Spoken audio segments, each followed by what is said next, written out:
Muito bem. A minha parte, tá? A gente vai começar a falar hoje, a gente vem falando já do aparelho respiratório, né? Mas hoje eu vou falar mais sobre os fármacos utilizados na asma e tal. Então, o que eu quero que vocês tenham foco nesse trabalho é o uso dos corticoides, os corticoides, né, como anti-inflamatórios na COVID.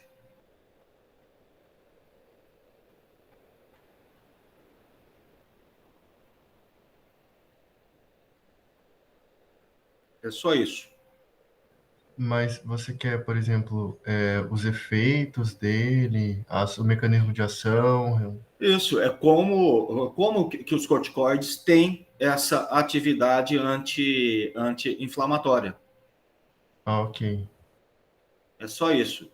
A gente não falou ainda sobre isso, né? Sobre anti-inflamatório, a gente não falou ainda sobre esse tema, mas os corticoides a gente vai falar ainda nessas próximas aulas. Tá? Se não der para falar hoje, talvez a próxima aula a gente já está falando deles. E aí vocês vão ter condições já de falar alguma coisa. Ok? Então, é assim, tipo uma justificativa do uso do corticoide,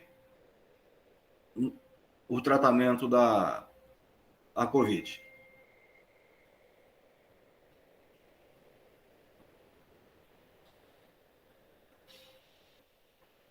Beleza? Se vocês forem pesquisar, vocês podem pesquisar como corticoide, como glicocorticoides, tá? É tudo termos, ou anti-inflamatórios esteroidais, tá? É tudo a mesma coisa.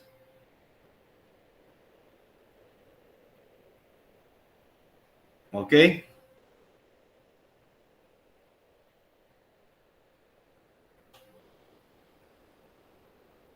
Perguntas, dúvidas?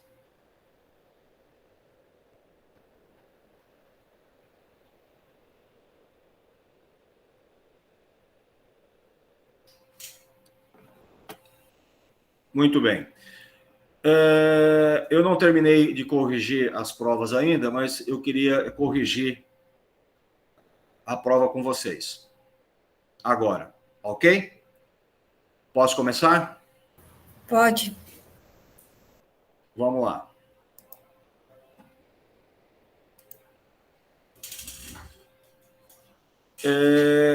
As poucas provas que eu estou corrigindo, eu tenho visto erros uniformes, erros comuns, né?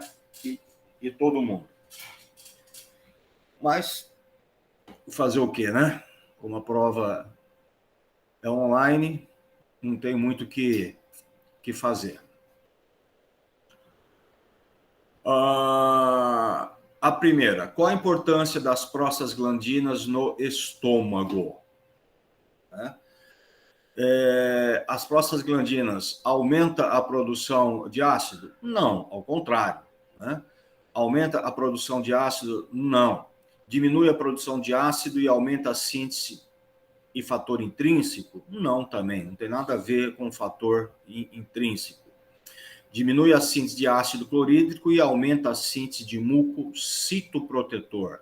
Sim, essa é uma das principais funções, né, da ASPG. Aumentar o muco citoprotetor e inibir a síntese de ácido. Alguma dúvida nessa? Tudo bem, prof. A segunda, com relação ao aparelho digestório, nós podemos afirmar: o ácido é importante para a digestão de gorduras? Não, é de proteínas, né, para ativar o pepsinogênio.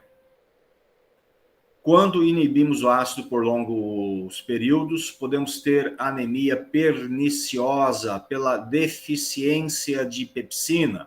Não. Não. É B12, né? É deficiência de B12. B12, ou a deficiência de fator intrínseco, né? Então, não. O receptor H2 é o mais importante na secreção de ácido clorídrico? Sim, a gente falou isso, né? É o mais importante. Então, letra C. Terceira, qual a consequência da utilização em excesso de xantina? A xantina, eu comentei com vocês que é um grupo de substâncias inibidora de fosfodiesterase, né? E a fosfodiesterase metaboliza a MPC. Então, se a xantina inibe a fosfodiesterase, eu vou ter aumento de AMPC. E o AMPC é um agente que estimula uma das vias de síntese de ácido clorídrico. Então, a resposta aqui seria a letra B, né? Aumenta a concentração de AMPC, aumentando a síntese de ácido clorídrico. Dúvidas?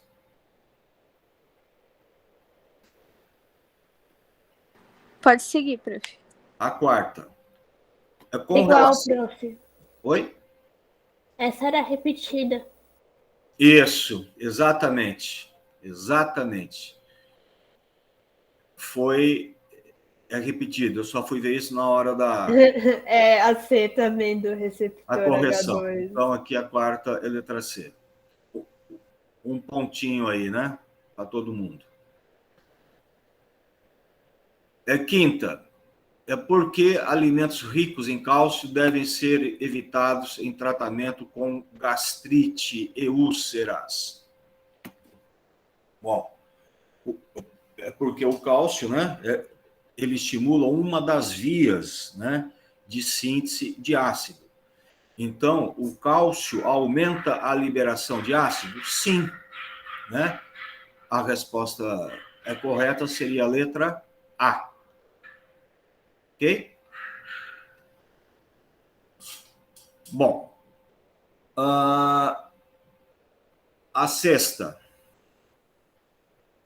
Por que não se justifica a utilização dos inibidores de bomba de prótons 2 vezes ao dia? Bom, essa justificativa se dá em razão de que esses fármacos inibem a bomba de prótons de forma irreversível, né? E aí, o núcleo celular, ou a célula, ela vai precisar de, no mínimo, 18 horas para replicar uma nova bomba. Então, no mínimo, 18 horas. Então, por isso que não se justifica a utilização 2 vezes ao dia. Ok? Dúvidas? Não. Sétima. Por que as fórmulas farmacêuticas antiácidas visam associar hidróxido de alumínio com hidróxido de magnésio? Gente, teve gente que escreveu aí um livro sobre isso. É só simples. Por quê? Porque o alumínio é constipante e o magnésio é laxante. Acabou, ponto final. É só isso. Não tem mais nada que falar. Tá? É associado o alumínio com o magnésio para combater esses efeitos individuais. O alumínio é constipante e o magnésio é laxante. Só para equilibrar. Acabou. Dúvidas? Tranquilo, prof. A oitava. Por que os inibidores de bomba de prótons têm que ser administrados em jejum. Aí eu percebi que alguns alunos aí que eu já vi não entenderam bem essa coisa, tá? Os inibidores de bomba, eles têm que ser ativados em meio ácido, tudo bem, mas não no ácido gástrico, não pode, né? Porque se ele for ativado no pH ácido gástrico, ele não consegue ser absorvido. E aí ele não chega até a célula parietal e não inibe a bomba. Então, esses fármacos, eles precisam ser absorvidos no duodeno. Para que ele chegue até o duodeno, ele precisa ser revestido com uma proteção entérica ácida resistente. Então, eu preciso administrar esses fármacos em jejum para que esse revestimento ele não solubilize. Isso por quê? Porque em jejum eu tenho a certeza que o pH vai estar ácido. E esse revestimento ele não solubiliza em meio ácido. Então ele vai proteger o fármaco até a chegada no duodeno. E no duodeno, o pH é alcalino. Aí se dissolve e libera o fármaco para ser absorvido. Tá? Então, o jejum é para não dissolver a proteção entérica. Ficou dúvida nessa daí, gente? Não, prof. Tudo bem, prof.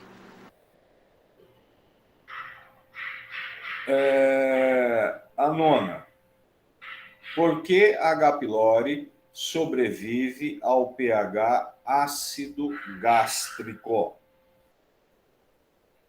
Como que ela sobrevive? Então, ela consegue sobreviver porque ela produz uma enzima que é a urease, né? E essa urease, ela vai converter a ureia em amônia. E essa amônia será tamponada, formando uma base, hidróxido de amônio. E esse hidróxido de amônio, então, produzido, vai proteger a bactéria do meio ácido. Ok?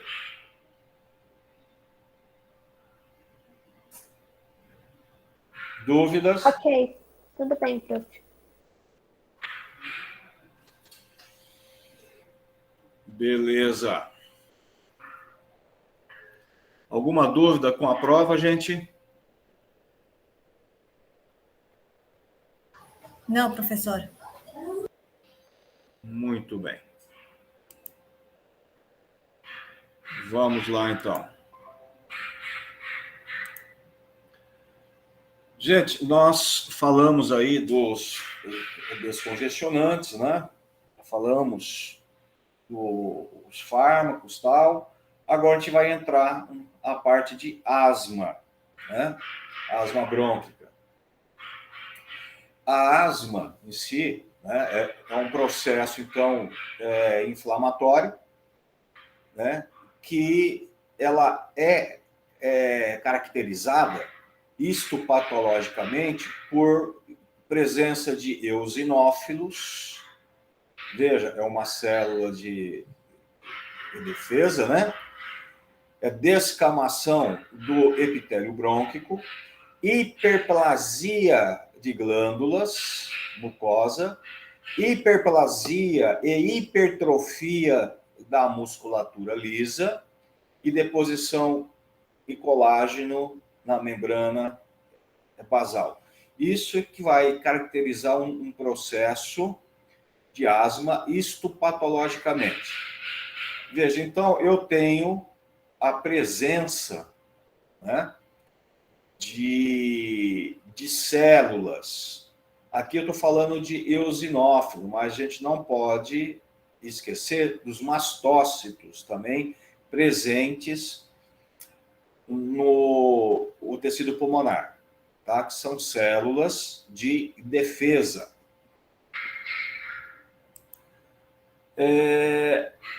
Nós temos um arsenal terapêutico para o tratamento da asma, tá? Esse arsenal terapêutico, ele visa tanto controlar a doença, como também aliviar os sintomas ou a crise, tá? Então, eu tenho essas duas finalidades para o uso desses fármacos. Gente, um minutinho só.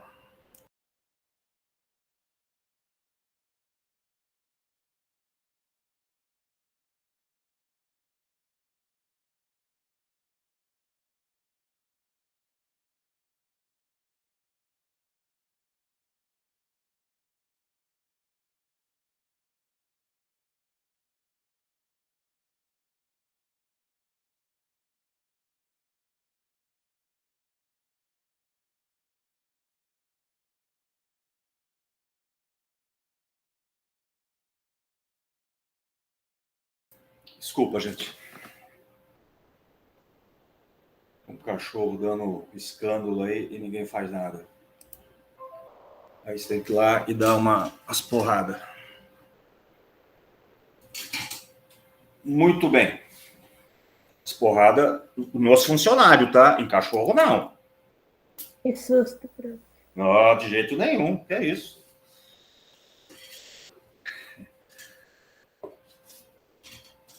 Muito bem, gente.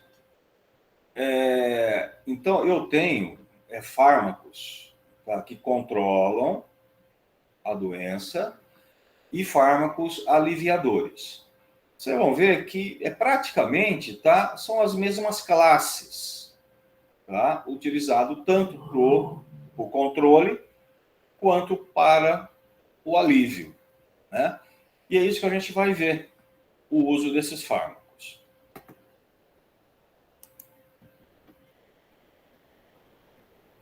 Bom, com o uso, né, e com os anos de prática aí, né, na clínica, em tratamento de asma, foi observado que, à medida que foram utilizando, substituindo, pode-se dizer assim, a via oral pela via inalatória, né, de fármacos para o controle ou tratamento da asma, foi percebido que os fármacos utilizados pela via inalatória, eles produziam um efeito muito mais rápido, né, porque você já vai direto para as vias, né, do foco, e começaram a perceber e estudar a diferença de doses necessárias para se obter o mesmo tipo de efeito. Doses usada por via oral e o mesmo fármaco usado por via inalatória. E aí foi percebido o quê? Que quando se usa o fármaco pela via inalatória, a dose que você precisa, a dose que você requer para o mesmo tipo de efeito, a via inalatória, a dose é 30 vezes menores quando comparada com a via oral. Então, veja, quando chegaram a essa conclusão, né, praticamente os fármacos que a gente usa ainda, mas que usava muito mais por via oral, deixou de ser utilizado e passou a usar por via inalatória. Porque esses fármacos usados, né, para asma, principalmente os agonistas de beta-2, né, porque a gente já viu que a musculatura lisa brônquica é rica em receptores beta-2, né? E esses beta-2, né, eles são broncodilatadores. Mas o grupo de receptor é beta, nós temos o beta-2, o beta-1, o beta-3, né? Principalmente o beta-1, cardíaco, todos eles são muito semelhantes. Por mais seletivo que esses fármacos são para beta-2, mas eles também acabam agindo em beta-1. E depende muito de fármaco para fármaco, de pessoa para a pessoa e também da dose. Quanto maior a dose, né, menos seletivo ele se torna. Então, quando eu tenho um fármaco com uma dose pequena, tá, esse fármaco acaba sendo mais seletivo para beta-2. Agora, quando eu uso pela via oral, que eu tenho que dar uma dose muito maior, esse fármaco ele perde um pouco da sua seletividade. E aí ele começa a agir em outros betas, em outros órgãos. E é por isso que eu tenho bastante efeito adverso, né? Tremores, taquicardia, tudo isso em razão do uso desses fármacos por via oral. Então, a via inalatória acabou sendo a principal via de uso desses fármacos. Ok? Gente, nessa aula, nesses slides, tá? Vai aparecer muita classificação de asma, tal, que isso aí não interessa muito para nós, tá? Isso é mais para medicina, tá? Eu uso essa mesma aula para os cursos. Então, mas só para vocês terem a noção. O clínico, né, o especialista, quando chega lá, certo paciente asmático, ele vai ter que avaliar esse paciente. Ele vai ter que ver que tipo de asma que esse paciente tem, né? Se esse paciente tem uma asma intermitente, se é uma asma persistente leve, se é uma persistente moderada ou se é uma persistente grave. E de acordo com a sintomatologia, com a frequência de crises e tal, é que ele vai avaliar esse paciente, né? Certo? Então, só para vocês verem que existe uma classificação dessa asma, tá? E existe um consenso de tratamento para cada classificação, ok? Então, a gente vai falar, tá, de uma forma generalizada, tá? Mas só para vocês verem que existe, então, uma certa classificação para o tratamento conforme o tipo de asma. Mas uma coisa que entra em todas as classificações, né? Educação e controle ambiental. Isso é importante. E por quê? Porque o gatilho, né? O gatilho de um processo asmático normalmente vem de um fator alérgico ou genético, mas o que dá o start para a crise pode ser alguma coisa alérgica. e que está onde? Está no ambiente, né? Um pó, um pelo de gato, né? Um cheiro, um mofo, essas coisas. Então, o controle ambiental é importante para todos, tá? É importante para todos, para qualquer tipo de asma, né? Então, se tem algum asmático no grupo, você já deve ter ouvido já, né, falar, você não pode ter cortina de pano, você não pode ter tapete, né? Carpete. Então, essas coisas no ambiente de quem é asmático é perigoso, né? É terrível, porque você vai começar a ter crises constantes. Né? E um outro fármaco que praticamente entra também em todas as classes são os agonistas beta-2. Né? Esses agonistas, eles entram praticamente em todas as classes. Você vai precisar de um agonista beta-2 para estimular os seus brônquios para ter um relaxamento brônquio. Bom, existe fármacos coadjuvantes.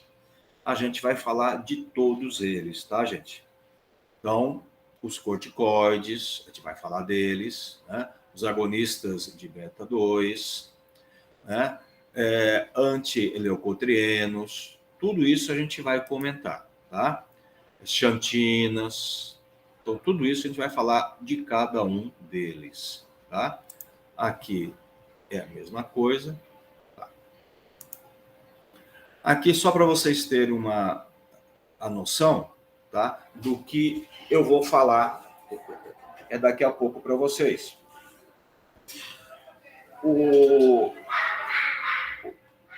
Os corticoides que nós utilizamos hoje por via inalatória, né? A gente usa muito isso, e você vai ver, o paciente tal pode usar um corticoide em dose baixa, outro em dose média, outro em dose alta. Tá, mas isso em relação a quê? Né? Então, existem várias tabelas comparativas com relação a doses e corticoide. E só para vocês terem a noção, os corticoides mais utilizados, a via inalatória, nós temos aqui a beclometasona, a budesonida, a ciclizonida e a fluticasona. A budesonida é uma das mais utilizadas, está presente na grande maioria das apresentações que nós temos inalatória. Inclusive, a budesonida também está sendo bastante utilizada em formulações aquosas para uso em rinite, em sinusite, essas coisas. Então, vejam só o que seria uma dose baixa, uma dose média e uma dose alta. Pegando aqui a budesonida, vai. Uma dose baixa dela.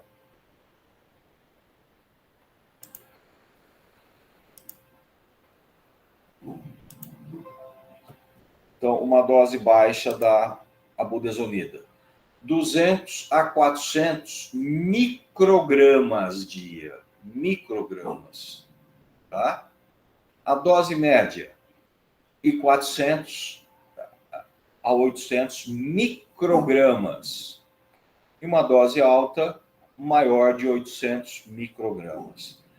Vejam que todos eles, olha só, tá? A dose alta, em microgramas. Sabe o que é, gente? Microgramas, tá? Então, é uma dose muito baixa. Normalmente a gente vê as dosagens oral em miligramas, né? Aqui está falando em microgramas. Oi.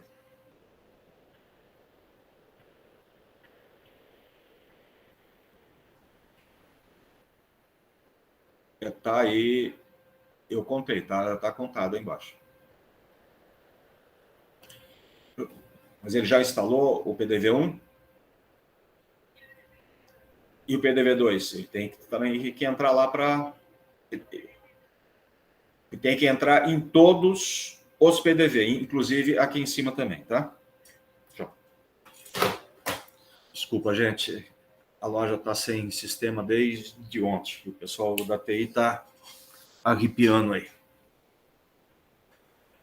Então, os fármacos que a gente usa, tá? Oral, é em miligramas. Né? A gente vê aí dexametasona. Oh, meu Deus. Oi, eu tô dando uma onda, gente.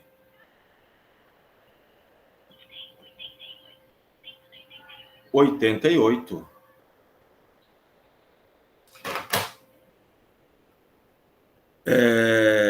A Dexa, a gente vê aí, de 2 miligramas, né, de 4 miligramas, de 0,5 miligramas, né, e a dose inalatória em microgramas. Aqui é a mesma coisa, a comparação. Muito bem. Vamos falar dos fármacos. O tratamento farmacológico é da asma, né? Agonista beta-adrenérgico. Como eu disse, no aparelho respiratório, o beta-2 é predominante.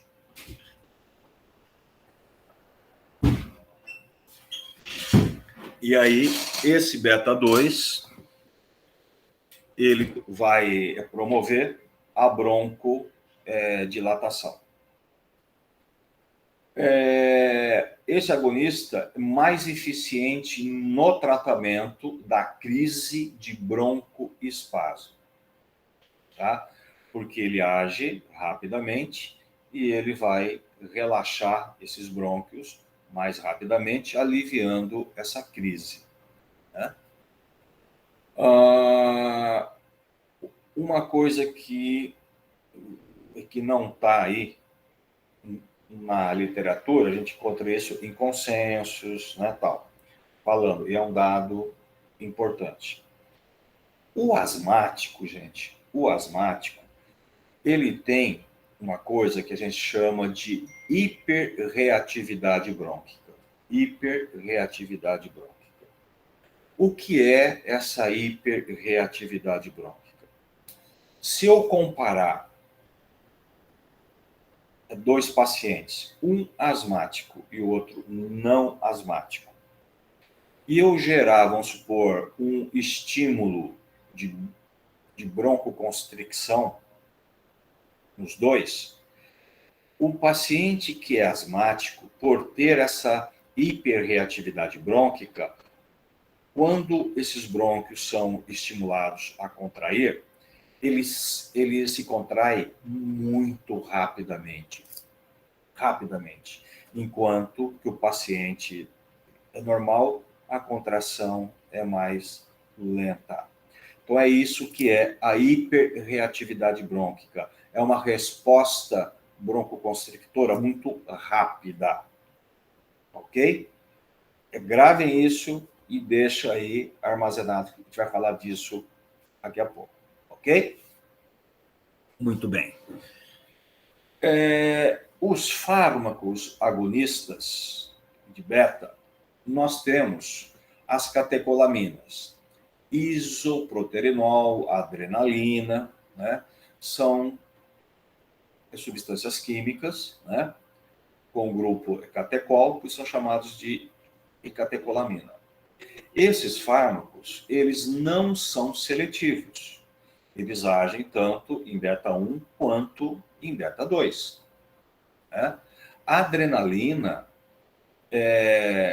em dose milesimal, ela tem maior seletividade para beta-2. Tanto que, principalmente em criança, né, que chega no hospital já cianótica, né, com aquela crise forte de broncoespasmo, é usado adrenalina milesimal, né, porque ela gera uma broncodilatação e também gera uma vasoconstricção de mucosa, aliviando, descongestionando, né? Então, é um uso emergencial. Quando começaram a desenvolver fármacos para asma, a gente usava muito o isoproterenol, né? Mas tinha muitos efeitos colaterais. Imagine só, você utilizar um fármaco inespecífico, né? O coração ia ser pela boca, né? Só depois que foram desenvolvendo os resorcinóis. Os resorcinóis já foram fármacos desenvolvidos com maior seletividade, com maior afinidade para beta-2. Tá? E aí nós temos a terbutalina, fenoterol e salbutamol. Esses três primeiros, tá, são fármacos agonistas para beta-2. Só depois, com uma modificação estrutural, né, surgiu o salmeterol, formoterol, bambuterol e hoje tem outros.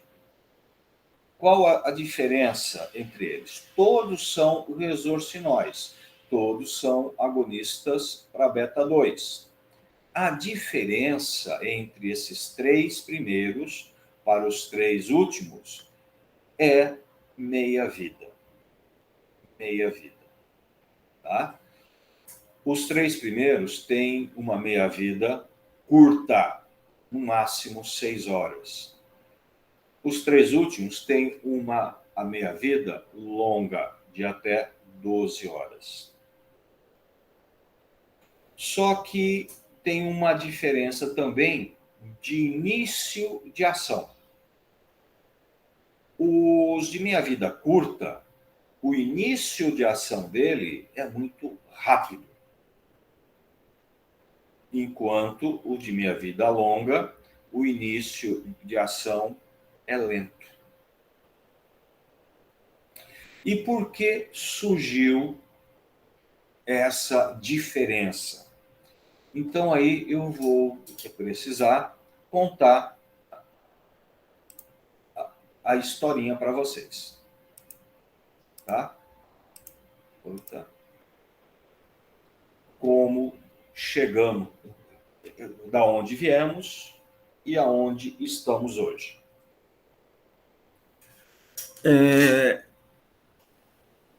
Os primeiros fármacos, a terbutalina, o fenoterol, salbutamol, são fármacos de meia-vida curta e que começaram a ser utilizados principalmente por via oral, né?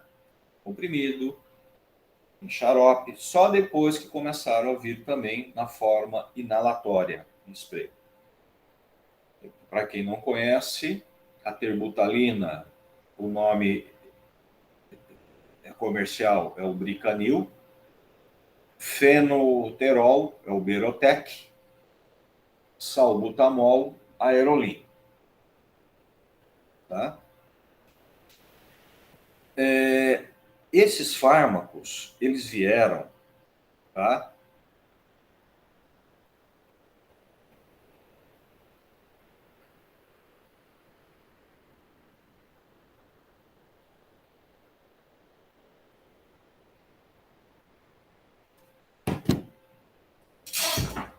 Esses fármacos, eles foram utilizados por muito tempo.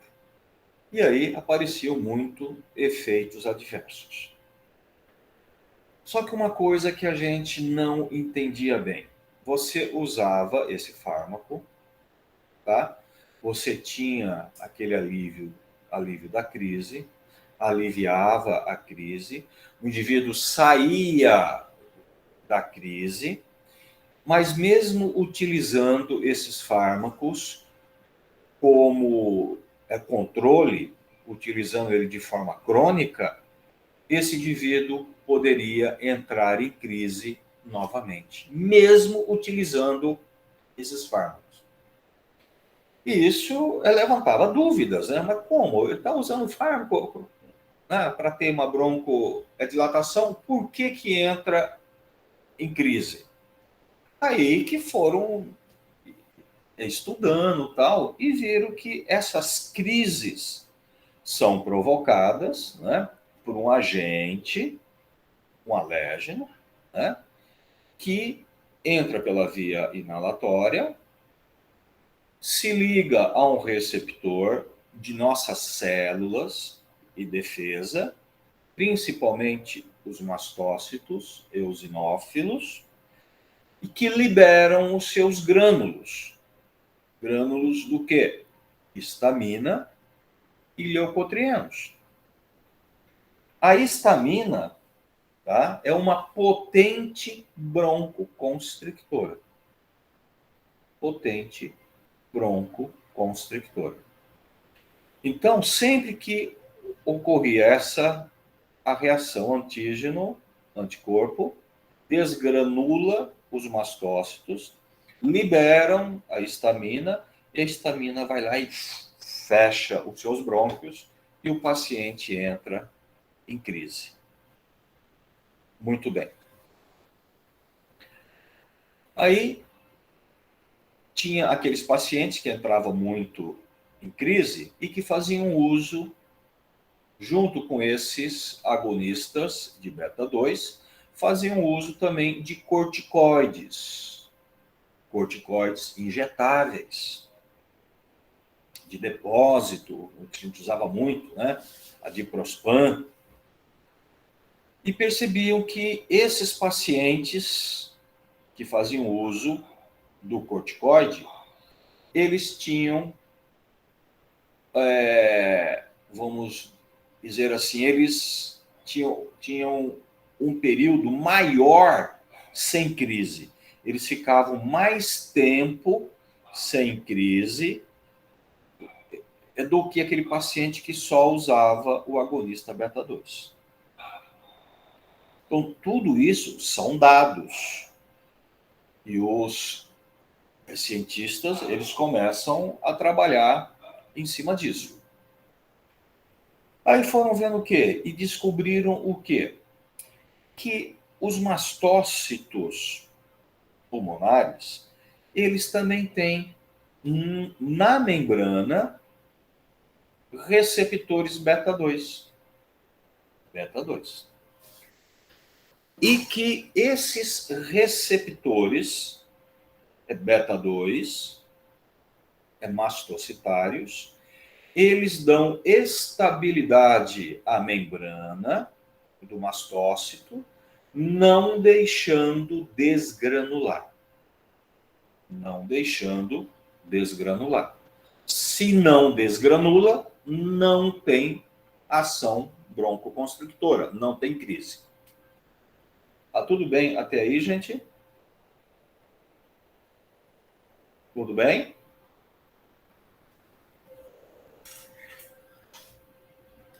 Quem cala, consente. Bom, acontece o quê? Acontece o quê? Bom, se os mastócitos têm esses beta-2, eu uso um agonista beta-2. Eu tenho broncodilatação. Mas eu também estou estimulando o beta-2 mastocitário. Então, eu não deveria ter mais crise, porque o beta-2 mastocitário não deixa desgranular. No entanto, esse paciente voltava a ter crise. O que está acontecendo? O que está acontecendo é que esses beta-2 mastocitários, eles são sensíveis à dessensibilização. Quando você passa a usar esses fármacos agonistas de beta-2 de forma crônica, esses beta-2 mastocitários, eles se dessensibilizam. Ou seja, você perde eles. E aí, os mastócitos perdem a proteção. E aí, eles desgranulam, liberam a histamina e volta a ter crise. Entenderam o porquê que esses pacientes voltavam a ter crise? Muito bem. Detalhe, eu disse que o paciente que usava o corticoide, ele demorava mais para ter crise. Ficava muito mais tempo sem crise. Ok? E por quê?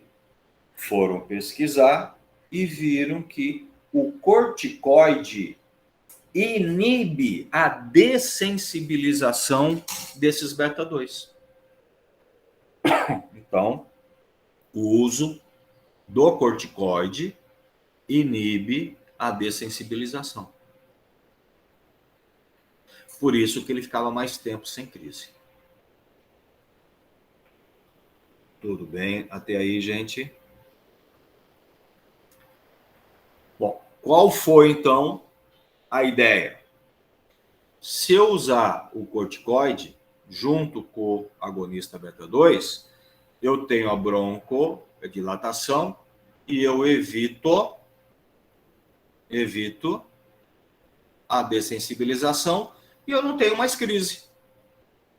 Fim de papo. Ótimo. É isso aí? É isso aí. Só que o uso do corticoide sistêmico, que é o que a gente tinha nessa época, injetável, oral, né? O uso crônico dele traz efeitos adversos muito perigosos. Hipertensão, hiperglicemia, osteoporose, e aí vai. Então, eu não posso ficar usando o corticoide sistêmico de forma crônica. Então, puxa vida, como é que nós vamos resolver isso? Ideia. Mas já vimos que quando a gente usa por via inalatória, a dose inalatória é 30 vezes menor. E se usarmos, então, o corticoide também inalatório? Ótimo. Vai funcionar? Vai. Só que tem um detalhe. Nós não tínhamos ainda o corticoide inalatório. Precisavam desenvolver. A indústria tinha que trabalhar em cima disso. Trabalharam. Foi desenvolvido os corticoides inalatórios. Foram feitos as bombinhas de corticoide. Só que isso, né, aquele indivíduo, ele precisava usar a bombinha de beta-2 e a bombinha de corticoide, com uma dose em microgramas, como eu já apresentei para vocês, né, que dificilmente vai chegar na circulação sistêmica uma dose suficiente para causar qualquer coisa. Então, são fármacos seguros, mas a inconveniência, o quê? É a parte financeira. As bombinhas custam caro. Como que todo mundo ia ter acesso a esse tratamento? Né? Aí veio, então, bom, a gente pode fazer o quê? Para amenizar o custo, associar, colocar junto a mesma bombinha, o agonista beta-2 e o corticoide junto. Beleza! Economizo 50% aí, a bombinha só, em vez de duas. Mas aí, mais um problema. O que nós temos hoje é a terbutalina fenoterol, salbutamol. Meia-vida que eu falei para vocês, curta, de até 6 horas. Os corticoides inalatórios, em média, meia-vida de 12 horas. Eu não posso associar fármacos com diferenças cinéticas. Eu preciso associar fármacos com a cinética semelhante. Então, a meia-vida tem que ser semelhante. Foi aí, então, que começaram a mexer na estrutura química desses fármacos já conhecidos para aumentar a meia-vida. A partir do salbutamol surgiu salmeterol. Alongaram a cadeia deles, né? Ficaram mais lipossolúveis, aderindo mais ao receptor e tendo uma meia-vida aumentada para até 12. A partir do fenoterol surgiu o formoterol. E assim depois foram desenvolvidos outros fármacos. Então foi assim que surgiram esses fármacos agonistas de beta-2 de meia-vida longa. Tá? Então começaram a associar os corticoides inalatórios com esses fármacos agonistas de meia-vida longa. Mas ainda continuávamos tendo um probleminha. Esses fármacos de meia-vida longa, o início de ação dele é lento. Então, numa crise instalada, esses fármacos não podem ser utilizados. Então, numa crise instalada, para reverter a crise, para tirar o paciente da crise, eu tenho que usar um fármaco de ação rápida. E é então que eu uso a terbutalina, fenoterol, salbutamol. Saiu da crise, eu passo a usar o controle, o de meia-vida longa, associado ao corticoide. E é isso que a gente usa hoje, gente. Pacientes que tinham muitas crises de asma, ao passar a utilizar esse tipo de tratamento, praticamente não entraram mais em crises. Tá? É isso que a gente usa hoje. Tudo bem, gente? Deu para acompanhar o porquê das coisas, o porquê dessa evolução?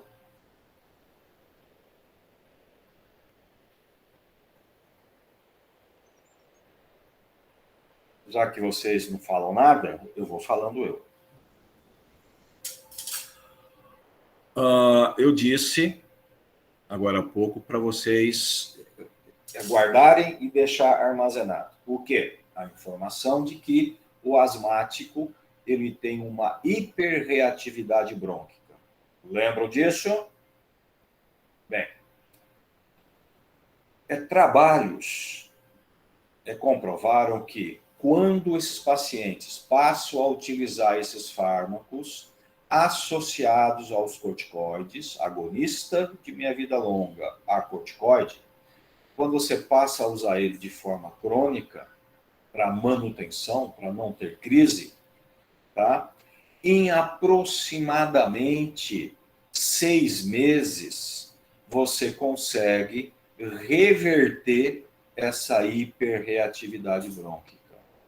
Então, em aproximadamente 6 meses, esse paciente não é mais hiperreativo. Ele volta a ser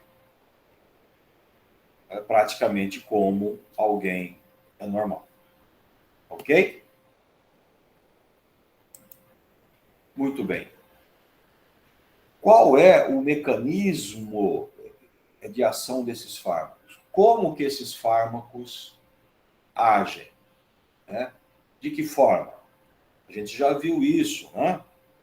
Lá atrás, em adrenérgicos. Mas vamos lá.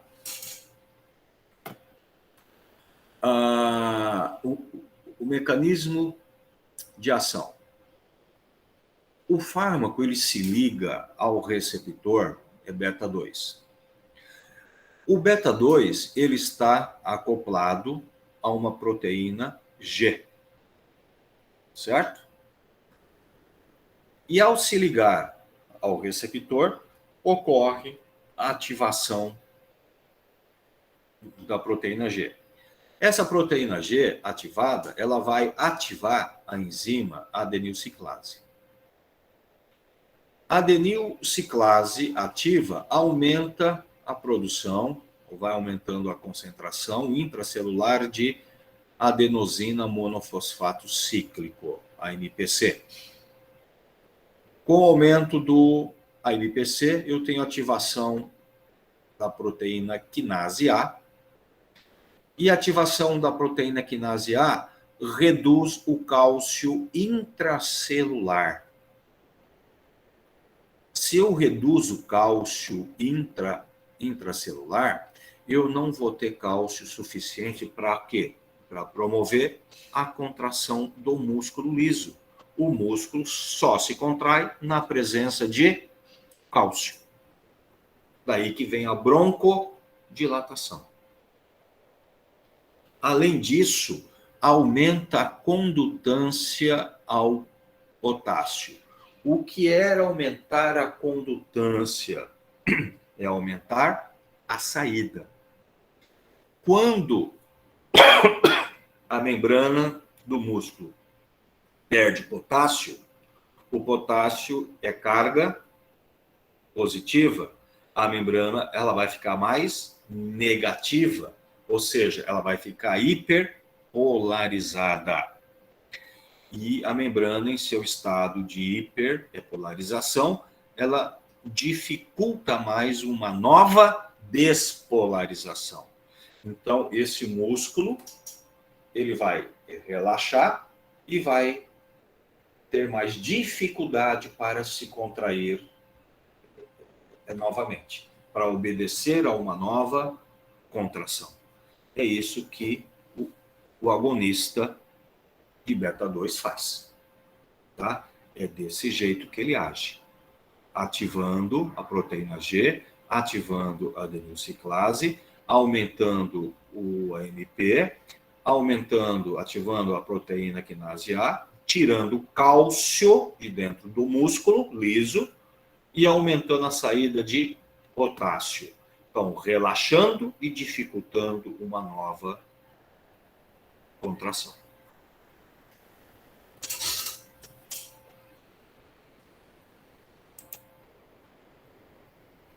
Vocês estão aí ainda?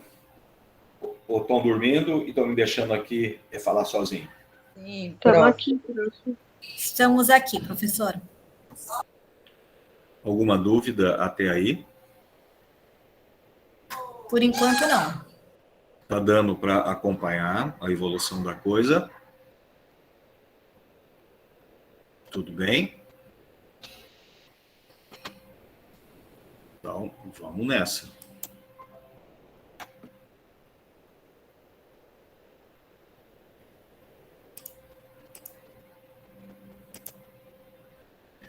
Outras ações também é atribuído ao beta-2. Aumento do batimento mucociliar. Esse batimento mucociliar, a gente já comentou sobre isso, né? É os cílios, as vias aéreas, se movimentando e arrastando aquele muco, né? Então, quando eu uso um agonista beta-2, eu aumento esse arraste desse muco, eu aumento a troca desse muco. Eu aumento o quê? A expectoração, tá? A limpeza, a depuração. Então, isso também é uma ação importante. Aliás, não é só o agonista beta-2 que faz isso. Todo fármaco broncodilatador tem essa capacidade, tá? De aumentar esse batimento mucociliar.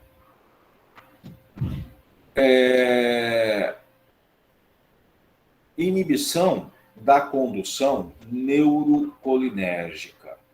Quando eu estimulo o beta-2, tá? eu tenho uma inibição da atividade neurocolinérgica sobre o aparelho respiratório. Lembrando que o colinérgico, ele é broncoconstrictor. Então, eu, estimulando o beta-2, eu promovo a broncodilatação e diminuo o estímulo colinérgico, o que vai facilitar ainda mais a broncodilatação. Ok? Uma outra ação que eu já comentei com vocês, inibição da desgranulação das células de defesa, né? Especialmente os mastócitos, inibindo aí a liberação de histamina, né? Lembrando que esses beta-2 de células de defesa são muito sensíveis à dessensibilização. Eles se dessensibilizam facilmente. Mas o corticoide inibe a dessensibilização. Ok? Graças a Deus que o beta-2 do músculo liso brônquico é resistente à dessensibilização. Veja como as coisas são perfeitas, né? O beta-2 do músculo liso não dessensibiliza. Imagine se ocorresse a dessensibilização, a grande maioria do asmático ia acabar morrendo, né, de asma. Então, graças a Deus, nós não temos a dessensibilização do agonista, do beta-2 do músculo liso bronquiolar.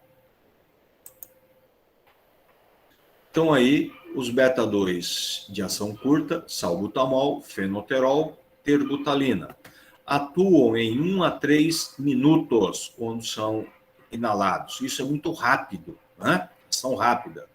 E a duração de 3 a 6 horas. Podem ser usados também por via oral, venosa, subcutânea, tal. Mas a via mais utilizada é oral e inalatória. Inalatória é preferida por apresentar o melhor índice terapêutico, eficácia e tolerabilidade, né? Por isso que a preferência é inalatória, porque aí age diretamente sobre o alvo, né? E você usa uma dose menor, né? Quando você usa pela via oral, a dose é maior e o efeito é sistêmico, vai produzir muito mais efeitos adversos. Então, efeitos adversos, né, da ação curta devem a sua disponibilidade sistêmica, que nós já falamos, sendo mais comum quando administrado por via oral ou parenteral. É tremor, né, os betas da musculatura, taquicardia, parece que o coração vai sair pela boca, né? Alterações metabólicas, hiperglicemia, hipocalemia, e aí vai. Tá?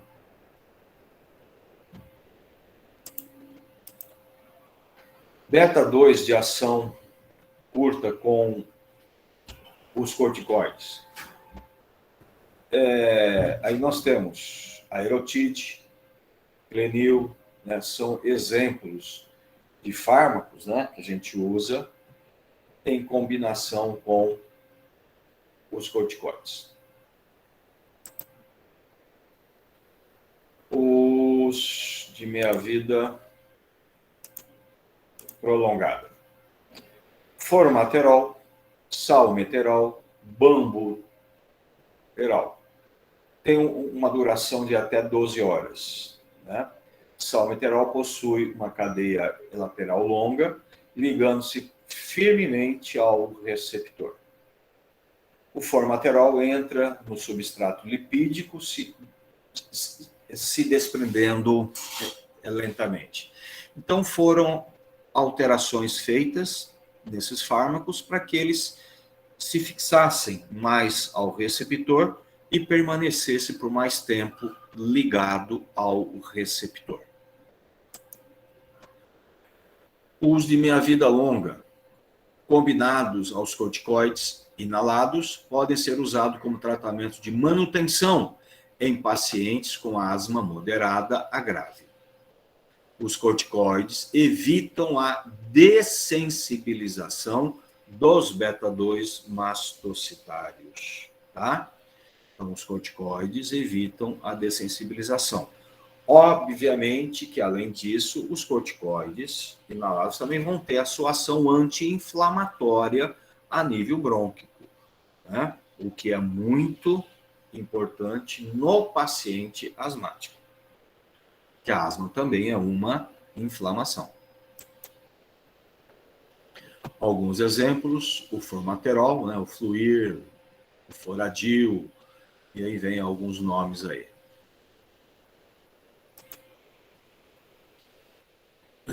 Os beta-2 de ação prolongada com os corticoides. A budesonida, o formoterol, Foratec, Forazec, desculpa, Symbicort, que é bastante utilizado. Vejam que são doses em microgramas, tá? E aí, deixa eu falar mais uma coisinha. Vocês estão vendo aqui, vamos ver aqui o Symbicort, vai. 6 por 100, Symbicort 6 por 200 e Symbicort 12 por 400. Então, veja, tem o Symbicort com dose baixa de corticoide, dose média e dose alta de corticoide. Por que essas três apresentações? O consenso médico, o consenso de epidemiologia, né, as diretrizes, então, quando os médicos se reúnem, né, em congresso e tal, e estabelecem as diretrizes para o tratamento da asma. Ficou estabelecido que, vamos supor, para tirar o paciente da crise, né, eu tenho que usar um agonista de beta-2 de meia vida curta. E, se precisar, um corticoide sistêmico, injetável. Tá. Aí eu tiro esse paciente da crise. Aí depois eu vou ter que fazer a manutenção para evitar a crise. Aí eu vou usar esses fármacos. O beta-2 de ação prolongada associado ao corticoide. Mas quando é que eu entro com isso daí? Então, é o seguinte, saiu da crise, passa já a utilizar esses corticoides. O beta-2 de ação prolongada e corticoide. Você vai usar, obviamente, o de dose alta, porque você acabou de sair de uma crise. 8 semanas. Não teve nenhuma crise. Você pode passar agora, tá, para a dose média. Mais 8 semanas, sem crise, você pode passar para a dose baixa. Tá? É isso que é mais ou menos estabelecido. Eu disse que para tirar um paciente da crise tem que ser o beta-2 em meia vida curta. Muito bem. Mas o que tem acontecido? Quem tem feito esse tratamento, utilizado certinho, dose alta, 8 semanas, depois dose média, dose baixa, tá? Então, se você estiver utilizando lá o dose média ou dose baixa, e por acaso começar a entrar em uma crise, se você passar para a dose alta, tem grande possibilidade de você sair da crise, mesmo com esse beta-2 em meia vida prolongada. Tá? Pode ser que você saia da crise. Ok? É isso que é recomendado. Tudo bem, gente?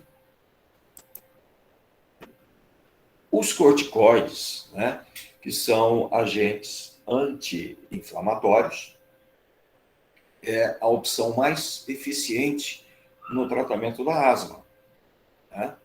São anti-inflamatórios mais potentes que nós temos.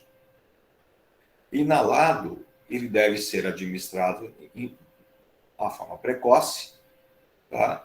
E no controle das exacerbações de asma por via sistêmica. Então, você usa a via inalatória de corticoide para evitar uma crise de forma precoce.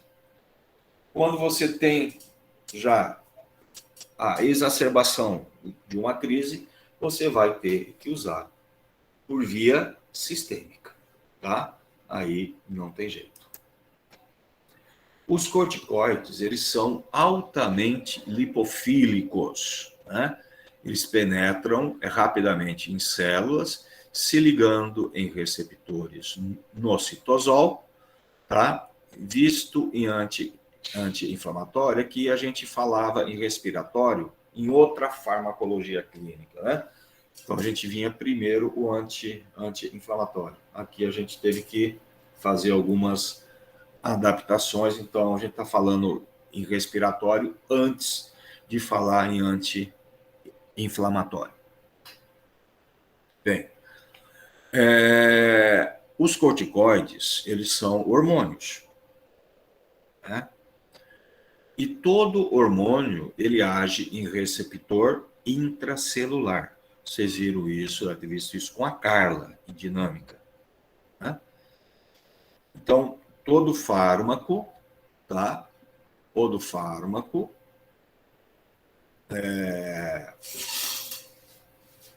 hormonal se liga a receptor intracelular.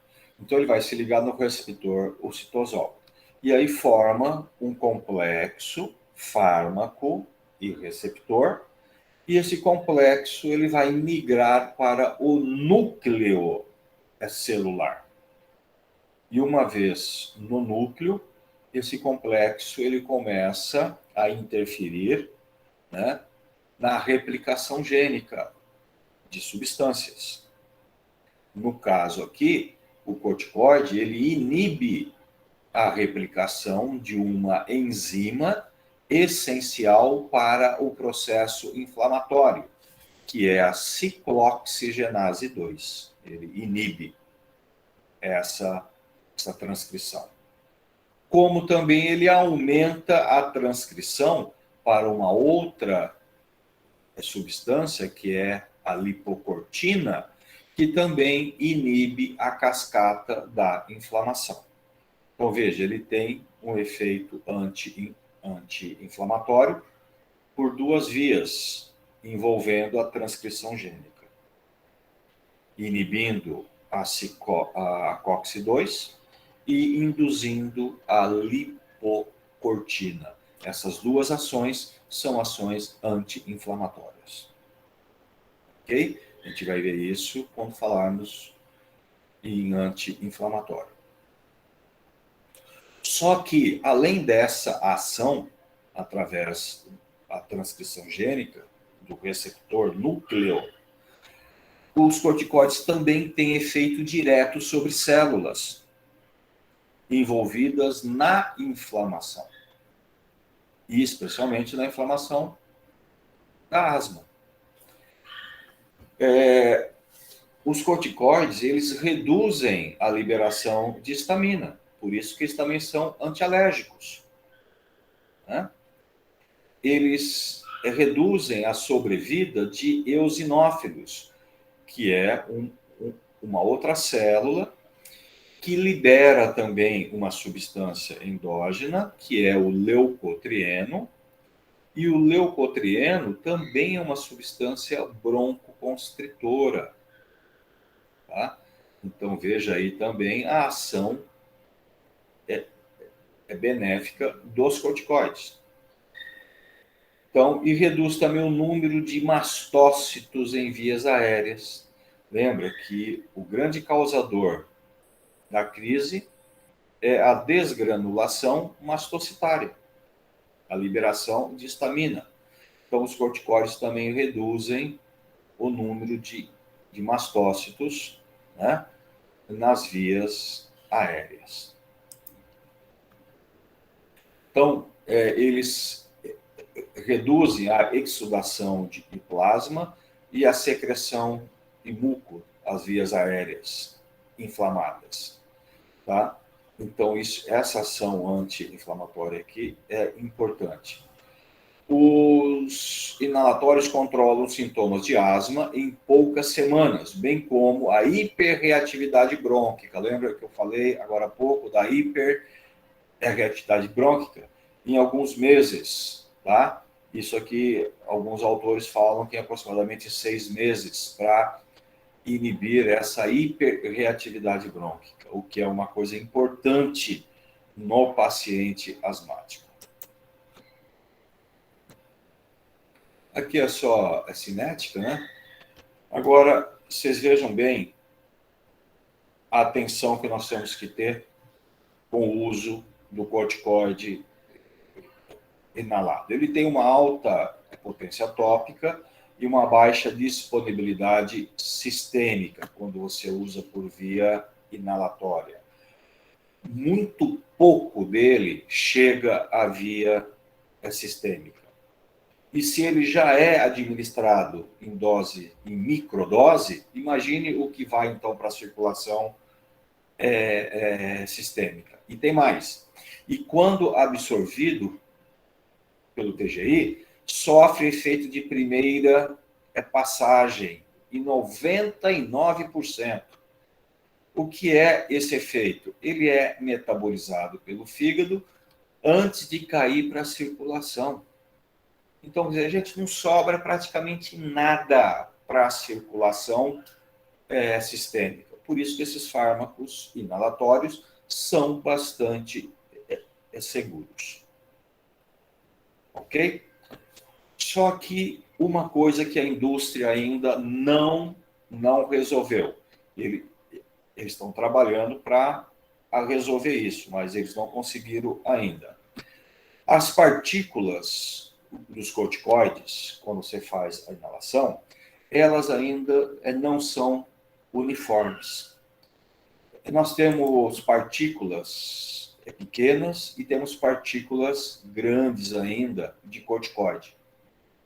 E quando você faz a inalação direta da bombinha, direto que eu digo é essa bombinha aqui, não isso daqui não, tá? A bombinha. Você usa direto a boca e você tem que ter um sincronismo, né? Apertar e puxar. Né? Essas partículas maiores, elas acabam se depositando na boca, a garganta. Ela não consegue acompanhar o fluxo inspiratório direto para os seus brônquios. E quem usa isso 2 vezes por dia ou por todo dia. E você acaba tendo um depósito grande na boca, a garganta, e isso pode trazer consequências. Candidíase, rouquidão e tudo mais.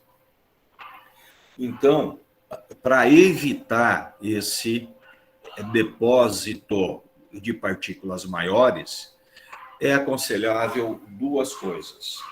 Ou, após cada uso, você tem que fazer o bochecho e gargarejo para retirar essas partículas depositadas. Ou, é melhor ainda, usar um dispositivo que a gente chama de prolongador ou de aerocâmera, que é esse dispositivo aqui, ó, o que ele está usando aqui. Você encaixa de um lado a bombinha e no outro você fecha com o dedo. Fecha com o dedo. E você dá o jato, espirra aqui dentro. As partículas maiores vão se depositar. As menores ficam suspensas. E aí você leva isso até a sua boca, tira o dedo e puxa. Aí só vai sair as partículas pequenas. e aí vai acompanhar o fluxo e vai direto para os seus brônquios. Aí, então, você não tem essa preocupação. E depósito é na boca e garganta. Entenderam isso, gente? Ok? Aqui só alguns nomes comerciais. Sistêmicos, também a mesma coisa, não tem importância.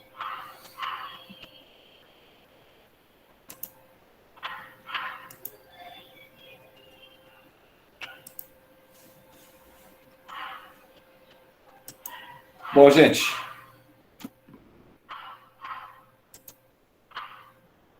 falei demais. Cansei. Alguma dúvida até aqui, gente? Tudo bem, prof. Alguém quer perguntar alguma coisa? Acho que por enquanto não. Tá tudo bem? Uhum.